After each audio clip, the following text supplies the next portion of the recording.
Позади мене е основното училиште Кирил и Методи, кое што служи како пункт каде што се носат сите потребни артикли кои што населението треба да ги добија. Тоа се пакетите со вода, пакетите со храна и потребните лекови кои што ќе им стојат на располагање.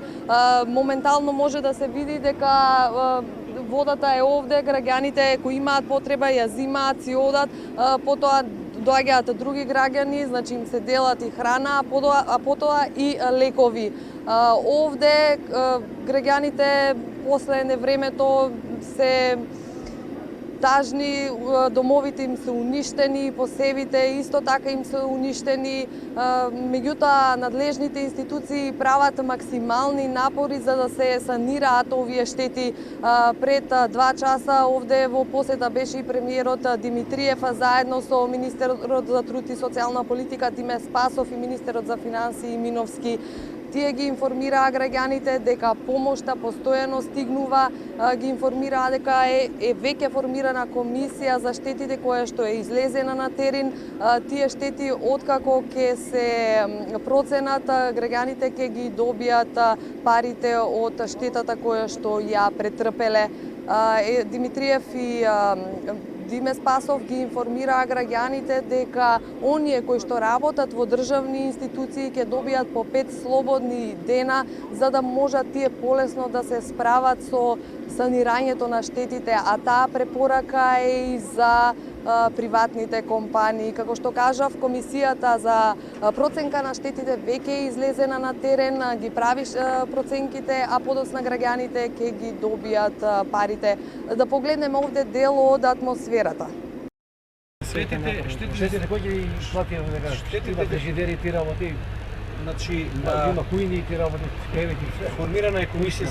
Формирана е централна комисија за процена на штети, ќе се формираат и општински комисии во поголем број бидејќи теренот кој што треба да биде покриен со проценка е голем.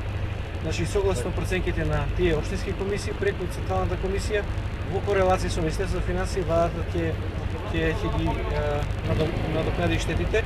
Меѓутоа многу е важно кај луѓето да има одредени случаи, неа стоката изнесувале или било што, чекале да дојде проценител, да се внимава да не се со тоа попречини други последици од аспект на зараза и така натаму.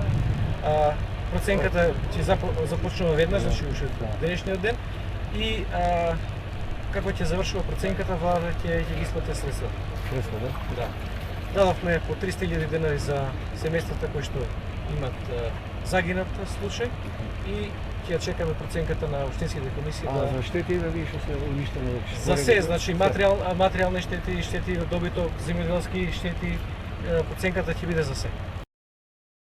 Водата за пиење е небезбедна, затоа се носат и огромни пакети на вода кои што им се делат на локалното население.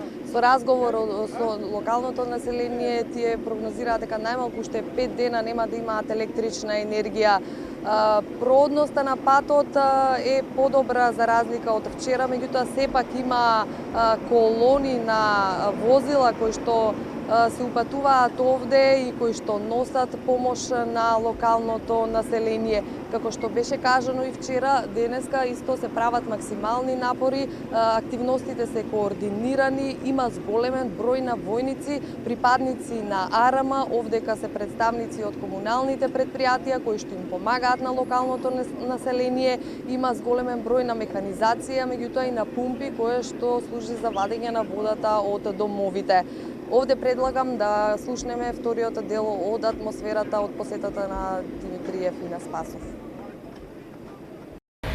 Кажем тамо седе поплавено, вади све, што да вика. Тешко е многу. Помоша да има нешто. Ангажирана е војска и полиција, дирекција, волонтери, доста градежна механизација.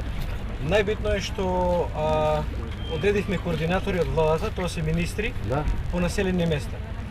Бидејќи повеќе институции се ангажирани на теренот, меѓутоа треба некој да ги координира меѓусебно.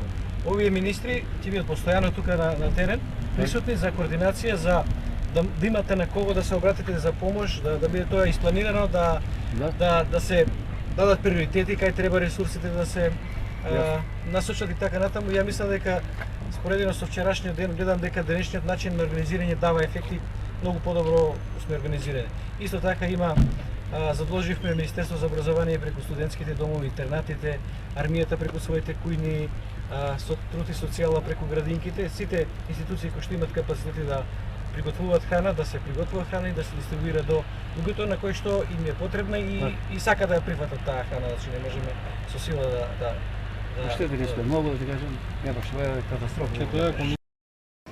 Најблиску останатиот пункт е во Сингелич, во основното училиште 25 мај. Исто и таму многу граѓани, многу компании донираат храна, вода, меѓутоа и сите потребни работи кои што сметаат дека во ова време ќе им се најдат на населението кое што е загрозено од поплавите.